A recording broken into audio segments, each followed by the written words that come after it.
नमस्कार। उत्कर्ष के online platform पर आप सभी का हार्दिक स्वागत, अभिनंदन। जैसा कि आप सभी को पता है कि आरपीएससी के द्वारा हाल ही में आरएस प्रीलिम्स का सिलेबस जारी कर दिया गया है। हालांकि ये कोई नई बात नहीं है कि आरपीएससी के द्वारा जो सिलेबस जारी किया गया, अगर देखते हैं कि आरपीएससी के द्वारा जो आरएस का एग्ज़ाम लिया जाता है, जो आरएस का एग्ज़ाम 2023 में लिया गया, उसमें जो सिलेबस था प्रीलिम्स को लेकर लगभग वही सिलेबस 2024 में है। अर्थात सिलेबस में किसी प्रकार का परिवर्तन नहीं किया गया। आरपीएससी सामान्यतः दो, अगर कहते हैं कि आरपीएससी जो ये आरएस का एग्ज़ाम कंडक्ट करवाने जा रही है, इस आरएस एग्जाम को लेकर आरपीएससी के द्वारा एक तो सिलेबस जारी किया गया और दूसरा ऑलरेडी आरपीएससी के द्वारा पुराने वर्ष के पेपर जारी किए हुए हैं। तो पुराने वर्ष के पेपर और सिलेबस के आधार पर आपको डायरेक्शन पता चलती है। इस डायरेक्शन के बेस पर ही, इस डायरेक्शन को आधार बनाते हुए ही आगे की रणनीति अर्थात आरएस प्रीलिम्स कैसे पास किया जाता है, आरएस प्रीलिम्स में कैसे ज़्यादा स्कोर लिया जाएगा, कैसा आप ज़्यादा स्कोर बढ़ा सकते हो, तो इसका अगर एनालिसिस करते हैं तो इस एनालिसिस के आधार पर ही आप ये कह सकते हो कि मेरी डायरेक्शन सही है, मैं सही डायरेक्शन में पढ़ रहा हूँ और मेरे द्वारा जो कोशिश की जा रही है सही डायरेक्शन में जा रही है। तो किसी भी अभ्यर्थी के लिए सबसे महत्वपूर्ण अगर बात की जाए कि अगर उसकी डायरेक्शन सही है या नहीं है, तो इसका सबसे महत्वपूर्ण बेस होता है कि वह स्टूडेंट सिलेबस के अकॉर्डिंग पढ़ रहा है या नहीं पढ़ रहा है, क्या वह सिलेबस को सही तरीके से समझ पाया या नहीं समझ पाया, और दूसरा कि जो सिलेबस जिस अकॉर्डिंग पढ़ रहा है, टॉपिक को जिस हिसाब से पढ़ता है, जिस डेप्थ में जाके पढ़ता है, क्या वो पुराने वर्ष के अकॉर्डिंग मैच हो पा रहे या नहीं हो पा रहे। तो जब आरएस के सिलेबस की बात करते हैं तो ये जो पाठ्यक्रम है और जो पुराने वर्ष के पेपर आरपीएससी के द्वारा दिए गए हैं, इसका अपन एनालिसिस करने का प्रयास करेंगे कि कौन कौन से सब्जेक्ट इंपॉर्टेंट है। ये सामान्यतः देख लिया कि आरएस में जो प्रीलिम्स का एग्जाम है इसमें टोटल 7 सब्जेक्ट है। और फिर अपन ये देखने का प्रयास करेंगे इस क्लास में कि जो सब्जेक्ट है, इस सब्जेक्ट में कौन सा सब्जेक्ट कितना इंपॉर्टेंट है और उस सब्जेक्ट के कौन कौन से टॉपिक इंपॉर्टेंट है और उसके सब टॉपिक कौन कौन से। फिर साथ में ये जो एनालिसिस करेंगे, ये अपना एनालिसिस पुराने वर्ष के जो प्रश्न पत्र है उसमें जो प्रश्न पूछे गए थे उसी को आधार बनाए तो ही अपना एनालिसिस होंगे। अर्थात अपन जो एनालिसिस करेंगे कि जो सब्जेक्ट में टॉपिक और सब टॉपिक पूछे गए उसमें क्या पूछा गया था और क्या पूछा जा सकता है, इन दोनों को ध्यान में रखते हुए इस पैटर्न को एनालिसिस करने का प्रयास करेंगे। तो शुरुआत करते हैं इस सिलेबस का एनालिसिस करने का कि कौन सा टॉपिक कितना पढ़ना है, उस टॉपिक में क्या क्या पढ़ना है, प्रश्न कहाँ से पूछने की ज़्यादा संभावना रहती है। तो शुरुआत करते हैं। सबसे पहला जो अपने सिलेबस दे रखा है उस सिलेबस में इतिहास दे रखा है। और अगर इतिहास की बात करते हैं तो इतिहास में भारत का इतिहास और राजस्थान का इतिहास के साथ में कला एवं संस्कृति। तो सबसे पहले उन्होंने बता रखा है कि जो राजस्थान है उस राजस्थान का जो इतिहास है और इतिहास के साथ में राजस्थान का आर्ट एंड कल्चर। तो राजस्थान का आर्ट एंड राजस्थान का कल्चर, राजस्थान का आर्ट एंड कल्चर, राजस्थान की एंशियंट हिस्ट्री, राजस्थान की मिडिवल हिस्ट्री और राजस्थान की मॉडर्न हिस्ट्री, ये सिलेबस में दे रखा है आरपीएससी के सिलेबस में जो आरएस प्रीलिम्स के एग्जाम के लिए। अगर इस सिलेबस को देखते हैं तो इस सिलेबस में राजस्थान की अगर हिस्ट्री की बात की जाए, राजस्थान की कला एवं संस्कृति की बात की जाए तो इसमें मुख्यतः 4 पोर्शन है, जिसमें राजस्थान का कला एवं संस्कृति, प्राचीन राजस्थान का इतिहास, मध्यकालीन राजस्थान का इतिहास और मॉडर्न राजस्थान का इतिहास।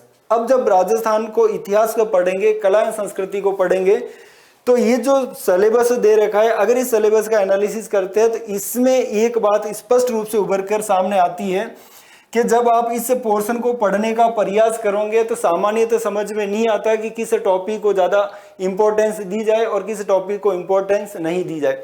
तो जब ये 4 पोर्शन है तो इसमें सबसे ज़्यादा अगर इंपॉर्टेंस देनी है तो सबसे ज़्यादा इंपॉर्टेंस इसमें राजस्थान की जो मॉडर्न हिस्ट्री है, उसको सबसे ज़्यादा इंपॉर्टेंस देनी है। उसके बाद में जो राजस्थान का आर्ट एंड कल्चर है उसको सेकंड नंबर पे रखना है।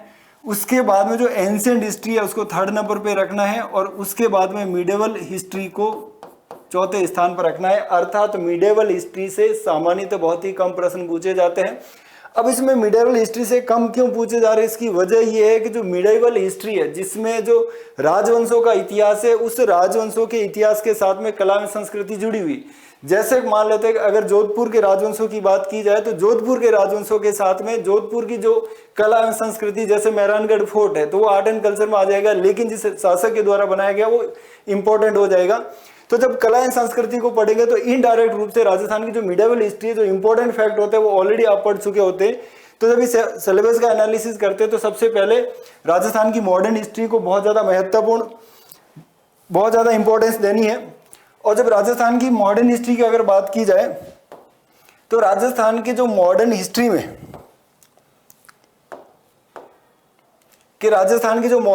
में इस मॉडर्न हिस्ट्री में अगर वापस थोड़ा सा एनालिसिस किया जाए तो कौन कौन से टॉपिक को सबसे ज्यादा बल देना है, तो जैसे समाचार पत्र, तो डायरेक्ट इनसे प्रश्न पूछा जाएगा क्योंकि टॉपिक में डायरेक्ट लिखा हुआ है समाचार पत्र। साथ में राजनीतिक संस्था डायरेक्ट लिखी, अर्थात सिलेबस में जो टॉपिक है, सब टॉपिक है, अगर वो डायरेक्ट लिखे गए और अगर उसमें सिलेबस ज्यादा नहीं है तो आपको डायरेक्ट वो पढ़ने चाहिए। तो समाचार पत्र और राजनीतिक संस्थाएं।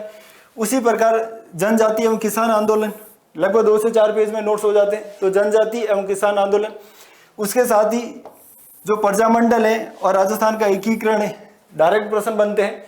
तो ये जो दे रखे होते हैं मॉडर्न इतिहास में डायरेक्ट और सिंपल जो ये टॉपिक है उनको सबसे ज्यादा पढ़ने का प्रयास करना है। और जब मिडेवल हिस्ट्री और एंशिएंट हिस्ट्री की बात की जाएगी तो इसमें जो आपको सबसे महत्वपूर्ण फैक्ट लगते हैं, फिगर लगते हैं, केवल वही करने का प्रयास करना, बाकी ज्यादा डीपली नहीं जाने का प्रयास करना है। अगर राजस्थान के एंशिएंट हिस्ट्री की बात की जाए तो इसमें पूरा पाषाण एवं ताम्र पाषाण और कांस्य युग, इसमें सामान्यतः एक सामान्य जानकारी लेनी, ज्यादा डीप में घुसने का प्रयास नहीं करना है। एक सामान्य जानकारी लेते हैं तो जो एग्जाम में प्रश्न पूछा जाता है वो आसानी से सॉल्व हो जाएगा।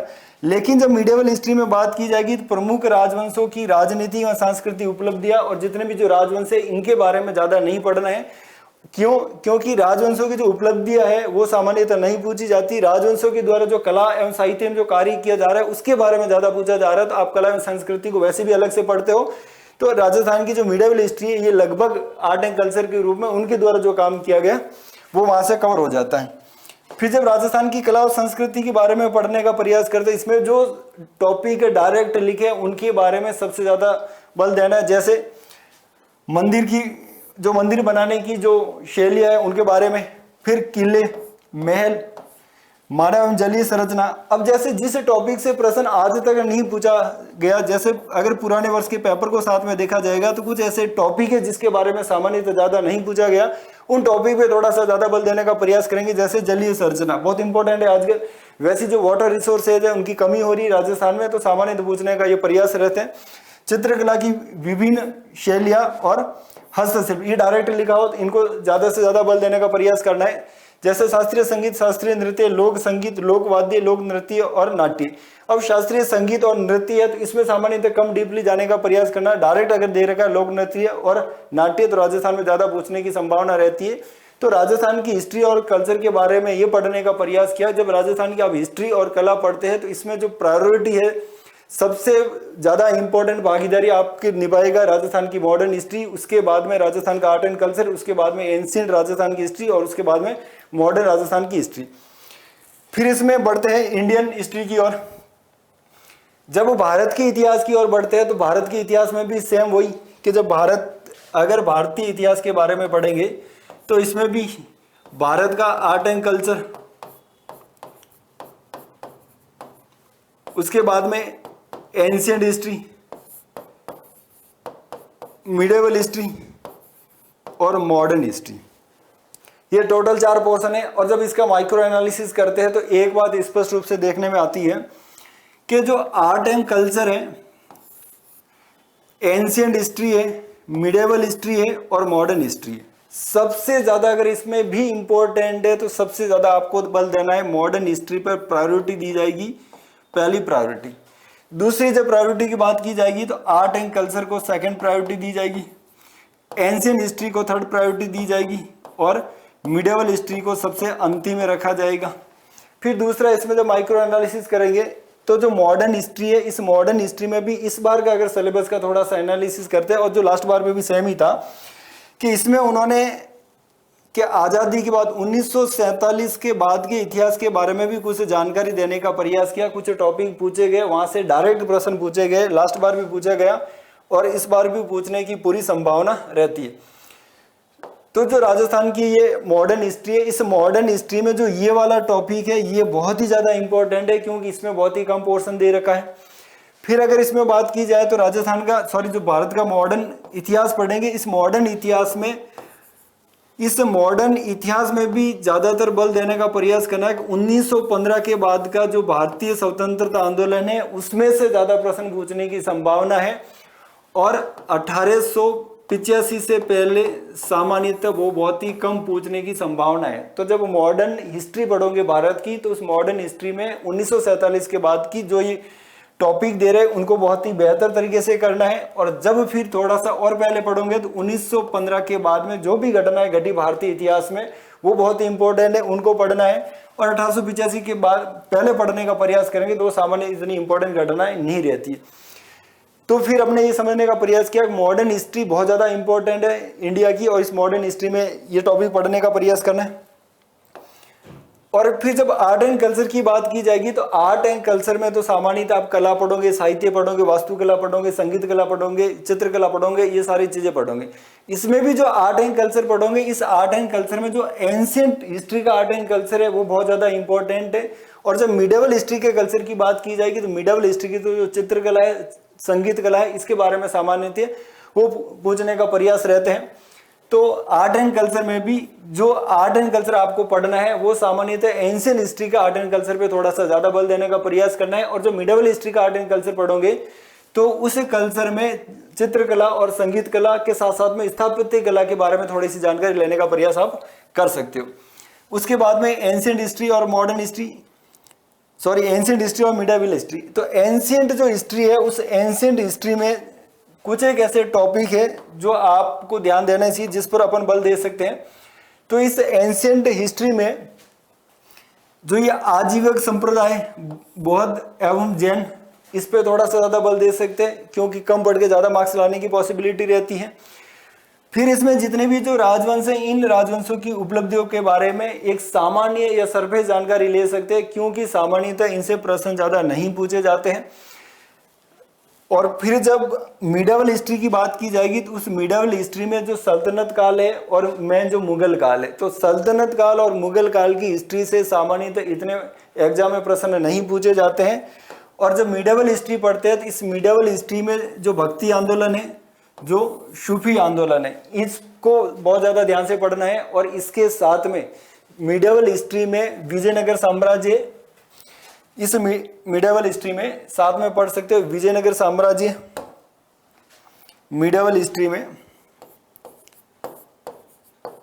विजयनगर साम्राज्य। और जो विजयनगर साम्राज्य है और तथा इस विजयनगर साम्राज्य के साथ में, और इसमें मुख्यतः पूछा जाता है कि विजयनगर साम्राज्य की जो संस्कृति है और कला है, विजयनगर साम्राज्य की संस्कृति एवं कला के बारे में बहुत ज़्यादा पूछने की संभावना रहती है, संस्कृति एवं कला। तो विजयनगर साम्राज्य, भक्ति आंदोलन पढ़ लिया, सूफी आंदोलन पढ़ लिया। और इसके जो मिडिवल जो हिस्ट्री थी, इसमें जो आर्ट एंड कल्चर, इसमें मैंने पहले ही बताया कि स्थापत्य कला, संगीत कला और चित्रकला के बारे में सामान्य परिचय ले सकते हो। तो ये अपना पोर्शन हुआ हिस्ट्री वाला। तो हिस्ट्री में सामान्य देखने का प्रयास किया। जब आप इतिहास पढ़ोगे तो इतिहास में राजस्थान का और भारत का, जब भारत और राजस्थान की इतिहास दोनों की बात की जाएगी तो आपकी पहली प्रायोरिटी राजस्थान का इतिहास रहेगी, सेकंड प्रायोरिटी आपका भारत का इतिहास रहेगी। जब आप राजस्थान के इतिहास को पढ़ोगे तो राजस्थान के इतिहास में आपकी जो पहली प्रायोरिटी है वो मॉडर्न राजस्थान का इतिहास, उसके बाद राजस्थान का आर्ट एंड कल्चर, उसके बाद में राजस्थान का एंशिएंट हिस्ट्री, और उसके बाद में राजस्थान की मॉडर्न, उसके बाद में मिडिवल हिस्ट्री। जब इंडिया के इतिहास और कल्चर की बात करेंगे तो सबसे ज्यादा इसमें बल देना है कि जो आधुनिक भारत का इतिहास है, उस आधुनिक भारत को इतिहास को पढ़ना है। जब आधुनिक भारत के इतिहास को पढ़ते हैं तो उसमें 1947 के बाद का इतिहास, और उसके बाद में 1915 के बाद में भारतीय जो स्वतंत्रता आंदोलन में जो भी घटना घटी उस कार्यक्रम को पढ़ना है। और उसके बाद में जो इंडिया का आर्ट एंड कल्चर है, फिर इसमें जो इंडिया की जो एंशिएंट हिस्ट्री है, और उसके बाद में मिडिवल हिस्ट्री। और मिडिवल हिस्ट्री में भी 3 से 4 टॉपिक को ज़्यादा करने का प्रयास करना है। तो ये अपने एनालिसिस किया था मतलब इतिहास के बारे में। अब जो सेकेंड अपना जो सब्जेक्ट है ये मतलब जियोग्राफी है। और जियोग्राफी का अगर सिलेबस की बात की जाए तो अपने सिलेबस में वर्ल्ड जियोग्राफी, इंडियन जियोग्राफी, भारतीय भूगोल और राजस्थान की जियोग्राफी, तीनों पोर्शन है जियोग्राफी के। इस तीनों पोर्शन में सबसे ज्यादा अगर प्रायोरिटी देने की बात की जाए कि कौन से पोर्शन को सबसे ज्यादा पढ़ना है, चूंकि वर्ल्ड जियोग्राफी का पोर्शन सिलेबस में बहुत ही शॉर्ट में दे रखा है, बहुत ही कम सिलेबस है, तो विश्व के भूगोल को सबसे ज्यादा प्रायोरिटी दी जाएगी। तो विश्व का भूगोल पहले प्रायोरिटी पे आएगा। उसके बाद में राजस्थान की जो जियोग्राफी है, जियोग्राफी ऑफ राजस्थान की जियोग्राफी सेकंड स्थान पर आएगी और थर्ड स्थान पर आएगी इंडिया की जियोग्राफी। और जब इसमें भी जब बात करेंगे विश्व का भूगोल पढ़ेंगे तो विश्व के भूगोल में जो ये डायरेक्ट टॉपिक दे रखे हैं कि पर्वत, पठार, मैदान और मरुस्थल, प्रमुख नदियां व जिले और कृषि के प्रकार। अब जब इनके बारे में जानकारी लेंगे तो सामान्य जो महाद्वीप है उन महाद्वीपों की प्रमुख नदियां और जिलों के बारे में पढ़ना है। उसी प्रकार प्रमुख महाद्वीप के जो पर्वत, पठार, मैदान व मरुस्थल, इन सभी को ज्यादा डीपली पढ़ने का प्रयास नहीं करना है। एक सरफेसली पता होना चाहिए कि कौन सा मरुस्थल, कौन से महाद्वीप है, कौन सी नदियां कहाँ से उद्गम होती है और कौन से सागर में गिरती है। उसी प्रकार पठार और मैदान एक सामान्य जानकारी लेनी है। और इसमें जो एक टॉपिक है जो पर्यावरणीय मुद्दे, ये टॉपिक 2 जगह आ रहा है, जो कह सकते हैं जो बायोडाइवर्सिटी है, यहाँ पर भी बायोडाइवर्सिटी, क्लाइमेट चेंज के बारे में पूछा जा रहा है, और साइंस एवं टेक्नोलॉजी का जो पोर्शन है उसमें भी पूछा जा रहा है। तो इस पोर्शन को तो चाहे अगर यहाँ पर अच्छे से करो या साइंस टेक में अच्छे से करो, दोनों जगह बहुत अच्छे से करने का प्रयास है, क्योंकि बहुत ही शॉर्ट टॉपिक है, बहुत ही शॉर्ट सिलेबस है जिसमें अच्छे से मार्क्स लाए जा सकते हैं। तो वर्ल्ड जियोग्राफी में पूरा का पूरा पढ़ना है और बहुत ही एक सामान्य जानकारी के साथ पढ़ना है, ज्यादा डीपली इसमें से एग्जाम में प्रश्न नहीं पूछे जा रहे। फिर जब इंडिया का भूगोल, इंडिया के भूगोल से पहले आपको प्रायोरिटी देनी है राजस्थान का भूगोल। अब जब राजस्थान के भूगोल की बात की जाएगी तो आप जब भूगोल को पढ़ते हो तो आप भूगोल में सबसे ज्यादा फिजिकल भूगोल को पढ़ते हो, अर्थात कुछ ऐसे टॉपिक है जिनको आप इग्नोर कर देते हो। इग्नोर करने वाले अगर टॉपिकों में देखा जाए तो आप स्टार्टिंग ये भू आकृतिक प्रदेश, उनकी विशेषता, जलवायु, प्रमुख नदियां, जिले, ये बहुत ज्यादा आप टॉपिक पढ़ते हो। जबकि इसमें कुछ टॉपिक ऐसे हैं जो बहुत ही कम, जहां पर आप कम ध्यान देते हो, कम पढ़ते हो, लेकिन उसमें अच्छा स्कोर लाया जा सकता है। जैसे जल संरक्षण की तकनीकें, डायरेक्ट दे रखा है, ज्यादा नहीं, 1 पेज के नोट्स बनेंगे, अगर आपने इस पे ध्यान दिया तो ज्यादा स्कोर। उसी प्रकार प्रमुख सिंचाई परियोजनाएं जैसे MPKC, eastern Rajasthan canal project को जो अभी संशोधित किया गया, इस प्रकार के अगर प्रोजेक्ट परियोजनाएं पढ़ते हो जिसमें बहुत ही कम टाइम लगता है, सिलेबस बहुत ही कम है। उसी प्रकार जैसे खनिज, तो खनिज में धात्विक, अधात्विक, और इसमें भी केवल प्रमुख खनिजों के बारे में पढ़ना है कि कौन सा खनिज कहाँ पे मिलता है। फिर इसमें पर्यटन स्थल एवं परिपथ सर्किट, बहुत ही सामान्य टॉपिक है, बहुत ही कम टाइम लगता है। जैव विविधता एवं इसका प्रोटेक्शन, ऊर्जा संसाधन परंपरागत एवं गैर परंपरागत, ये जो टॉपिक है जिस पर आप सामान्यतः कम ध्यान देते हो, लेकिन इनका सिलेबस अगर देखा जाए, इनके नोट्स देखा जाए तो बहुत ही कम होते हैं। इन टॉपिकों को ज्यादा आप बल दे सकते हैं। इसके साथ में जो ये प्रमुख फसलें हैं, इन फसलों के बारे में भी सामान्य जानकारी, दो टाइप के इनसे प्रश्न बनते हैं कि इनके लिए अनुकूल परिस्थितियां कहां पर है और दूसरा इनका उत्पादन कितना हुआ है। अनुकूल परिस्थितियां और इसका उत्पादन कौन से जिले में हो रहा है, कितना हो रहा है। तो ये टॉपिक भी, इसमें भी अच्छा स्कोर किया जा सकता है। और चूंकि आपके ये चारों टॉपिक है, ये तो आप बार बार पढ़ते रहते हो, तो जो ये कम आपके द्वारा जिस पे ध्यान दिया जा रहा है, उन टॉपिक को अगर थोड़ा सा ज्यादा ध्यान दिया जाए तो ज्यादा स्कोर आने की पॉसिबिलिटी रहती है। उसके बाद में जो भारत का भूगोल है, भारत के भूगोल में भी आप सेम करते हो कि भारत की जो फिजिकल जियोग्राफी, इसको बहुत ज्यादा से पढ़ते हो, जबकि इसमें कुछ टॉपिक ऐसे हैं जो आपको कम टाइम दिए, अगर आप बहुत ही कम टाइम देते हो तो इसके बावजूद बेहतर स्कोर लाया जा सकता है। जैसे प्रमुख औद्योगिक प्रदेश, 2 पेज के नोट्स बनता है, केवल प्रमुख औद्योगिक प्रदेशों के बारे में पढ़ना है। राष्ट्रीय राजमार्ग एवं प्रमुख परिवहन गलियारे, बहुत ही छोटा टॉपिक है। जिस ऊर्जा संसाधन परंपरागत एवं गैर परंपरागत, सामान्य टॉपिक। प्रमुख खनिज लोह, इसमें तो और भी स्पष्ट कर दिया कि आपको केवल लोह, मैग्नीज, बॉक्साइट और रबर, 4 खनिजों के बारे में पढ़ना है।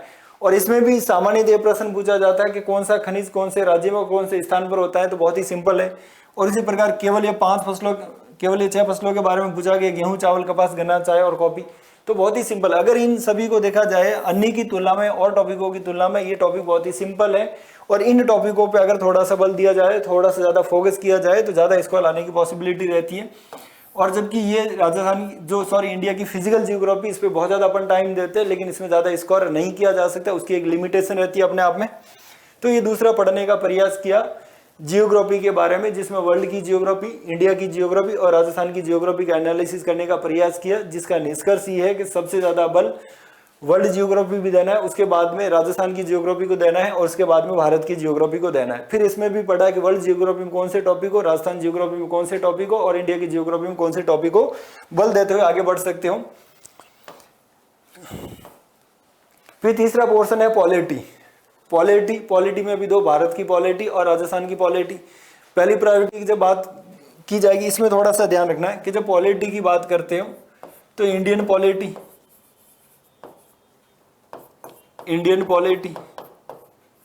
और राजस्थान की पॉलिटी। अब इसमें थोड़ा सा ध्यान के देना है कि जब आप पॉलिटी को पढ़ते हो तो इसमें जो पहली प्रायोरिटी देनी है, ये पहली प्रायोरिटी आपको इंडियन पॉलिटी को देनी है।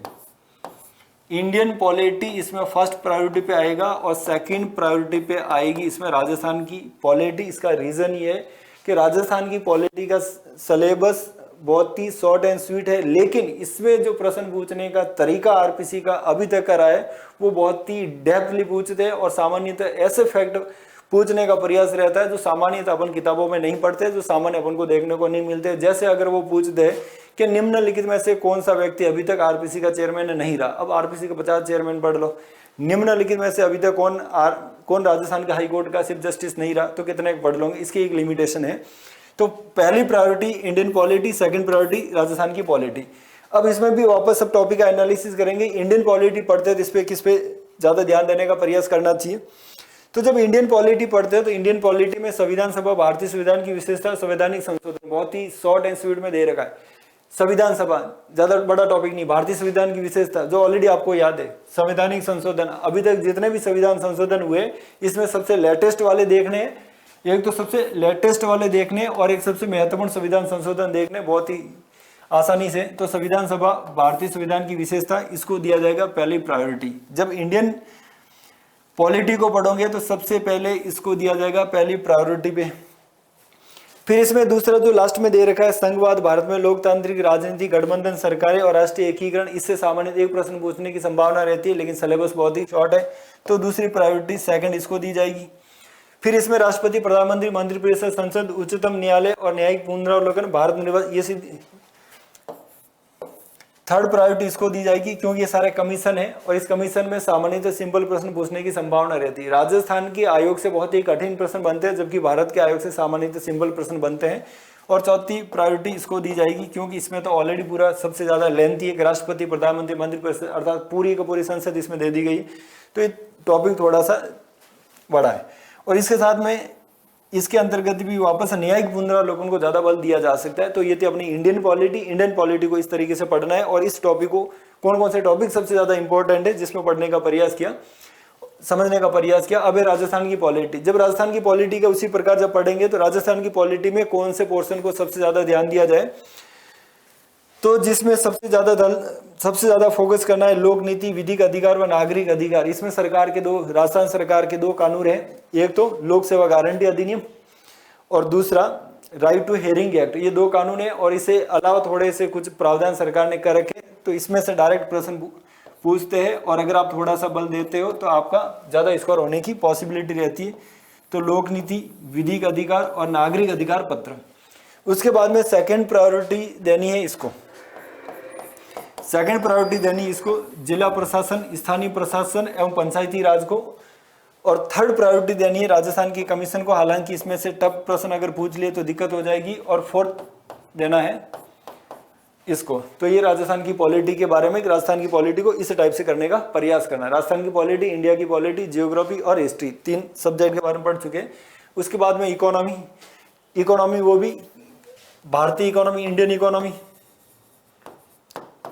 इकोनॉमी और राजस्थान की इकोनॉमी। जब इंडिया इकोनॉमी और राजस्थान इकोनॉमी को प्रायोरिटी देने की बात की जाएगी तो राजस्थान की इकोनॉमी को प्रायोरिटी दी जाएगी। और इस राजस्थान की इकोनॉमी में राजस्थान की जो समीक्षा है, राजस्थान की इकोनॉमी में जो राजस्थान की इकोनॉमिक रिव्यू है, इस इकोनॉमिक रिव्यू को पूरा डिटेल से बहुत ही बेहतर तरीके से पढ़ने का प्रयास करना है। और इस इकोनॉमिक रिव्यू में भी वो टॉपिक सबसे ज़्यादा पढ़ने का प्रयास करना है जो सिलेबस में दे रखा है। तो सबसे स्पष्ट जो सिलेबस दे रखा है जिसमें प्रश्न पूछने की सबसे ज़्यादा सटीक संभावना रहती है वो राजस्थान की इकोनॉमी है। तो राजस्थान की इकोनॉमी को वेटेज देना है और इंडियन इकोनॉमी को सामान्यतः राजस्थान इकोनॉमी की तुलना में कम वेटेज देना। जब इंडियन इकोनॉमी पढ़ेंगे तो इंडियन इकोनॉमी में कौन से टॉपिक को सबसे ज़्यादा वेटेज देंगे, तो इंडियन इकोनॉमी में सबसे ज़्यादा जो वेटेज दिया जाएगा ये तो एक तो ये दो इंडेक्स जो बहुत ही छोटा है, इन दो इंडेक्स को पढ़ने का प्रयास करना है।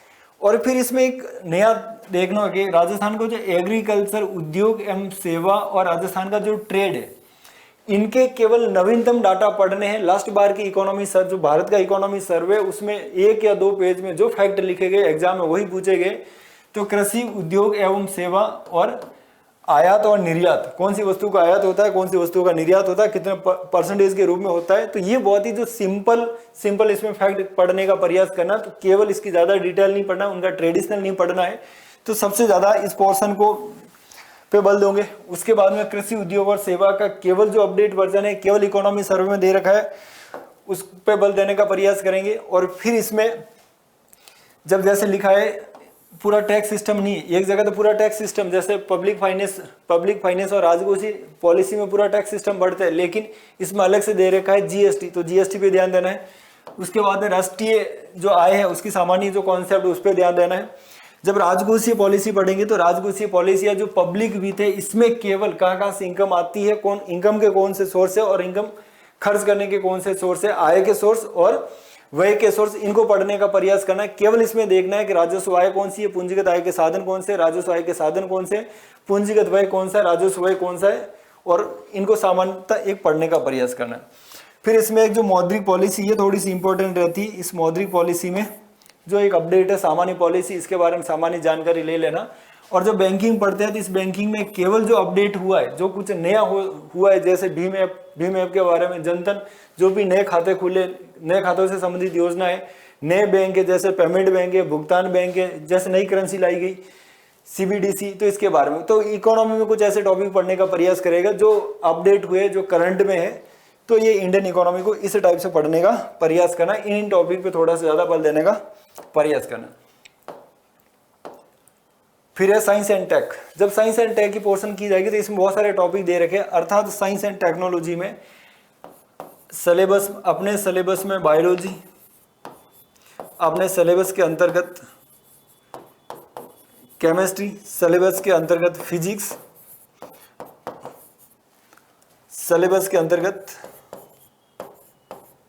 टेक्नोलॉजी और बायोडाइवर्सिटी, ये सारे टॉपिक दे रखे। अगर 2-3 प्रश्न भी पूछे जा रहे हैं तो बहुत ज़्यादा टॉपिक है। अब ये जो सिलेबस दे रखा है इसमें जो केमिस्ट्री और फिजिक्स का सिलेबस और बायोलॉजी का सिलेबस ज़्यादा वर्गीकृत नहीं है, ज़्यादा स्पष्ट नहीं। जैसे एक लाइन में कि दैनिक जीवन में विज्ञान के मूलभूत तत्व, तो इसमें फिजिक्स के भी है, केमिस्ट्री के भी है और बायोलॉजी के भी है। तो ये टॉपिक थोड़ा सा मतलब ऐसा है कि जिसके बारे में सटीक जानकारी नहीं है। लेकिन बाकी के जो टॉपिक जो डायरेक्ट पूछ रखे, जो आपके सिलेबस में डायरेक्ट टॉपिक और सब टॉपिक दे रखे, जैसे बायोलॉजी में पढ़ेंगे तो बायोलॉजी में आहार एवं पोषण डायरेक्ट दे रखा है, रक्त समूह एवं आरएस कार्य, अगर एक प्रश्न पूछा जाएगा तो डायरेक्ट टॉपिक का नाम ही दे रखा है। उसी प्रकार स्वास्थ्य देखभाल के लिए संक्रामक एवं असंक्रामक रोग और पशु रोग, डायरेक्ट टॉपिक दे रखा है। ये टॉपिक वो है जो डायरेक्ट दे रखे, जबकि कुछ जैसे अब कंप्यूटर्स दे रखा है तो अब डायरेक्ट टॉपिक नहीं, कंप्यूटर में के बारे में पता नहीं क्या पूछा जाएगा, इंफॉर्मेशन टेक्नोलॉजी के बारे में क्या पूछा जाएगा, क्योंकि ये जानकारी डायरेक्ट दे नहीं रही, केवल टॉपिक का नाम, जबकि ये टॉपिक केवल टॉपिक दे रखे और टॉपिक के अंदर सब टॉपिक है ही नहीं। तो इस वजह से जो सब टॉपिक डायरेक्ट दे रखे उनके बारे में ज़्यादा ध्यान देना है। तो बायोलॉजी, केमिस्ट्री और फिजिक्स में सबसे ज़्यादा अगर आप ध्यान देने का बल दोगे तो वो एक तो देना टेक्नोलॉजी में, क्योंकि टेक्नोलॉजी के बारे में थोड़ा सा ज़्यादा प्रश्न पूछने की संभावना रहती है। और उसमें भी रक्षा टेक्नोलॉजी, स्पेस टेक्नोलॉजी और नैनो टेक्नोलॉजी और बायोटेक्नोलॉजी, 4 टेक्नोलॉजी है। इन टेक्नोलॉजी के बारे में सामान्यतः बेसिक प्रश्न पूछते हैं तो आपको इनको थोड़ी सी प्रायोरिटी देनी है। उसके बाद में जो बायोडाइवर्सिटी है उसको भी आप प्रायोरिटी दे सकते हैं, क्योंकि दो जगह पे आ रही है, एक वर्ल्ड जियोग्राफी में आती है, दूसरी यहाँ पर भी आ रही है बायोडाइवर्सिटी। तो सेकंड प्रायोरिटी आपको इसको देनी, पहली प्रायोरिटी आपको टेक्नोलॉजी को, सेकंड प्रायोरिटी इसको, थर्ड प्रायोरिटी आपको बायोलॉजी को देनी है। और बायोलॉजी में ये टॉपिक डायरेक्ट लिखे हुए हैं, और केमिस्ट्री और फिजिक्स को ये सामान्य जानकारी के तहत पढ़ लेना, ज़्यादा डीपली जाने का प्रयास नहीं करना है। ये साइंस एंड टेक्नोलॉजी के बारे में जानकारी थी कि आपको कैसे पढ़ना है। इसके साथ में साइंस एंड टेक्नोलॉजी में कुछ राजस्थान का पोर्शन दे रखा है, उस पर तो विशेष ज़्यादा से ध्यान देना है। हालांकि जो राजस्थान की जो साइंस एवं टेक्नोलॉजी है, ये इकोनॉमी रिव्यू में, इकोनॉमी समीक्षा में पढ़ लेते हैं कि राजस्थान सरकार की द्वारा आईटी सेक्टर को बढ़ावा देने के लिए कौन कौन से प्रयास किए, जैसे आई फैक्ट, राजनीट, राजस्वान, ई मित्र, इस टाइप के जो भी एसएसओ जो सरकार के द्वारा प्रयास किए गए उनको ऑलरेडी पढ़ चुके हैं। फिर उसके बाद में जो जिसको सामान्य कहते हैं मैथ और रीजनिंग, लॉजिकल रीजनिंग एवं मेंटल एबिलिटी, तो इसमें प्रायोरिटी दी जाएगी रीजनिंग को, इसमें प्रायोरिटी दी जाएगी रीजनिंग को, और सेकंड प्रायोरिटी दी जाएगी इसमें मैथ को, क्योंकि दो ही है। तो आप रीजनिंग को फर्स्ट प्रायोरिटी पे रखोगे और मैथ को सेकंड प्रायोरिटी पे रखोगे। हालांकि ये जो भी मैं प्रायोरिटी बता रहा हूँ एक सामान्य संदर्भ में बता रहा हूँ, ज़्यादा स्कोर करने के संदर्भ में बता रहा हूँ। अगर कोई साइंस का स्टूडेंट होगा, अगर कोई मैथमेटिक्स का स्टूडेंट होगा, उसके लिए तो दोनों ये सामान्य है, उसके लिए सामान्य एक एवरेज सामान्य स्टूडेंटों के लिए है। तो जब रीजनिंग को सबसे ज़्यादा बल रीजनिंग पे दिया जाएगा, और उसके बाद में जो सेकंड जो बल दिया जाएगा वो मैथ पे, उसमें भी जब रीजनिंग पढ़ने का प्रयास करेंगे तो रीजनिंग में भी सबसे ज़्यादा बल किसको देना है, तो सबसे ज़्यादा इसमें लॉजिकल क्षमता। इस लॉजिकल क्षमता में जो ये 4 टॉपिक दे रखे हैं, कथन है, मान्यता, तर्क, निष्कर्ष और कार्य, ये बहुत ही सामान्य, अगर इनकी सामान्य कॉन्सेप्ट समझा जाएगा, मान्यता क्या होती है, लॉजिक क्या होता है, कंक्लूजन क्या होता है और कोर्स ऑफ एक्शन क्या होता है, तो सामान्यतः आप आसानी से उसको सॉल्व करने का प्रयास कर सकते हैं। लेकिन जो विश्लेषण क्षमता है इसमें थोड़ा सा ये टफ पड़ता है। उसी प्रकार जब मेंटल एबिलिटी की बात की जाएगी तो इसमें लॉजिकल वेन डायग्राम सिंपल, दर्पण पानी जल प्रतिबिंब बहुत ही सिंपल, दिशा ज्ञान बहुत ही सिंपल, संबंधों से संबंधित समस्या बहुत ही सिंपल। लेकिन इसमें एक है आकार व उनके उपविभाजन, थोड़ा सा टफ पड़ता है, त्रिभुज कितने, आयत कितने, वर्ग कितने, घनमूल कितने, जो भी ऐसा पूछते हैं। और उसी प्रकार ये जो संख्या अक्सर जो कोडिंग होती है और डिकोडिंग होती है, इसमें थोड़ा सा सीक्वेंस, अगर आपका लॉजिक सही बैठ गया, अगर आपको सीक्वेंस तुरंत समझ में आ गया तो सॉल्व हो जाएगा, अगर नहीं आया तो फिर इसमें बहुत ज़्यादा टाइम जाया हो जाता है। तो जब आप रीजनिंग पढ़ोगे तो इस रीजनिंग में इन 4 टॉपिक को प्रायोरिटी में रखोगे, और इस रीजनिंग में ये जो 4 टॉपिक है इनको भी आप प्रायोरिटी में रखोगे, और इनको ज़्यादा आप एक ठीक रीडिंग लगा सकते हो। लेकिन इसके बाद में इनके आप कितनी भी ज़्यादा प्रैक्टिस करोगे तो प्रैक्टिस का गेम है, बाकी इतनी प्रैक्टिस नहीं करके ठीक ठाक सेफ स्कोर में जा सकते हो। उसके बाद में जो मैथमेटिक्स है, उस मैथमेटिक्स में ये देखो, अगर बैकग्राउंड अगर मैथमेटिक्स है तो आपको कोई दिक्कत नहीं, आप उसको स्ट्रॉन्ग पोर्शन कर सकते हो। अगर आपका बैकग्राउंड मैथमेटिक्स का नहीं है तो मैथमेटिक्स के कुछ टॉपिक को आप प्रायोरिटी में रख सकते हो, जिसमें अनुपात, समानुपात और पार्टनरशिप, प्रतिशत, साधारण और चक्रवृद्धि ब्याज, और कौन सा है, और एक आंकड़ों का विश्लेषण, सारणी, दंड, आरेख, रेखीय। क्योंकि इसमें जो आंकड़ों का जो विश्लेषण है, इसमें ये जो अनुपात, समानुपात और परसेंटेज वाला टॉपिक है उसी को दे रखा, पाई चार्ट के रूप में ये देते हैं, तो ये टॉपिक है। अब इसमें थोड़े से टॉपिक की दिक्कत है। एक टॉपिक के समतली चित्रों के परिमाप, इनका जो क्षेत्रफल निकालते हैं परिमाप निकालने के लिए, और ये परमुटेशन, कॉम्बिनेशन और प्रोबेबिलिटी है, इनमें सामान्य दिक्कत आती है। सो सामान्य स्टूडेंट अगर इनको ज़्यादा टच नहीं करे, इन टॉपिक को बहुत अच्छे से कर सकता है, और इनके बारे में सामान्य समझ अगर रख सकता है, हो जाए तो ठीक है, नहीं ज़्यादा इसमें हेडेक लेने की ज़रूरत नहीं है, थोड़ी बहुत रिस्क ले सकते हो। ये टॉपिक नहीं भी पढ़ के जा सकते हो तो भी हो जाएगा। ये उन लोगों के लिए जिनको मैथ से डर लगता है, जिनकी मैथ अच्छी नहीं है, उन लोगों के लिए आप ऐसा कर सकते हो। और उसके बाद में आते हैं समसामयिक घटनाएं, जो करंट, ये बहुत इंपॉर्टेंट, लगभग 20 क्वेश्चन के आसपास आते हैं। अब इसमें भी देखो, जो डायरेक्ट दे रखा है उनको डायरेक्ट पढ़ने का प्रयास करना। वर्तमान में चर्चित व्यक्ति, स्थान व संस्था है, ये बहुत ही डायरेक्ट दे रखा है, अर्थात आपको दुनिया में कोई भी चर्चित व्यक्ति है, भारत में कोई भी चर्चित व्यक्ति है और राजस्थान में कोई भी चर्चित व्यक्ति है, उसके बारे में डायरेक्ट पढ़ना है। तो पर्टिकुलर कोई पर्सन है, कोई प्लेस है और कोई संस्था है, तो 3 तो ये होगी, वर्ल्ड का, इंडिया का और राजस्थान की कौन सी इसमें महत्वपूर्ण है, क्योंकि पर्टिकुलर देर की। फिर उसी प्रकार देख रखा है खेल कूद, जैसे अभी जो ओलंपिक गेम हुए और जो पैरा ओलंपिक हुए, तो ओलंपिक एवं जो पैरा ओलंपिक में जो सामान्य एक जानकारी है कि कौन कौन से भारत से किसने पदक जीता, और सामान्य ओलंपिक के बारे में सामान्य जानकारी कि कब होता है, कितने इवेंट होते हैं, कौन गया, कौन नहीं गया, कौन ध्वजावाहक था, तो एक सामान्य जानकारी खेल कूद के बारे में। खेल कूद में भी सबसे ज़्यादा किस पे, कि राजस्थान के खेल कूद पे थोड़ा सा ज़्यादा ध्यान, और इंडिया के खेल कूद पे बहुत थोड़ा सा राजस्थान की तुलना में कम प्रायोरिटी पे रखना है। और जब राजस्थान भारत और अंतर्राष्ट्रीय महत्व की प्रमुख घटना है, जब राजस्थान की घटनाओं की बात की जाएगी तो राजस्थान की आधी घटनाएं तो इसमें भी आएगी कि राजस्थान का जो महत्वपूर्ण कोई चर्चित व्यक्ति, वो भी घटनाएं थी, कोई स्थान है, कहाँ पर कोई योजना चलाएगी, कहाँ पे कोई प्रोग्राम हुआ, कहाँ पे कोई घटना घटी, तो इसके साथ में भी जुड़ जाती है। और अगर कौन सी संस्था के द्वारा अवार्ड दिया गया, कोई प्रोग्राम हुआ, तो इसमें भी आ जाती है।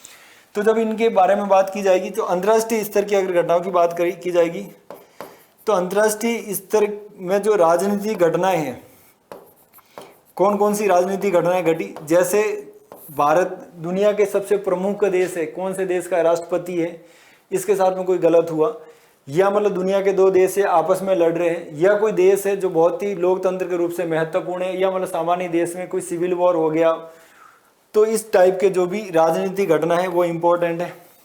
उसके अलावा जो अंतर्राष्ट्रीय स्तर है, IR है, अंतर्राष्ट्रीय संबंध है, उसमें अगर कोई भी घटना घट रही है, जैसे कोई भारत का अगर किसी अन्य देश के साथ कोई समझौता हुआ है, कोई एग्रीमेंट हुआ है, कोई डील हुई है, कोई सैन्य अभ्यास हुआ है, तो इस टाइप से भी पूछते हैं।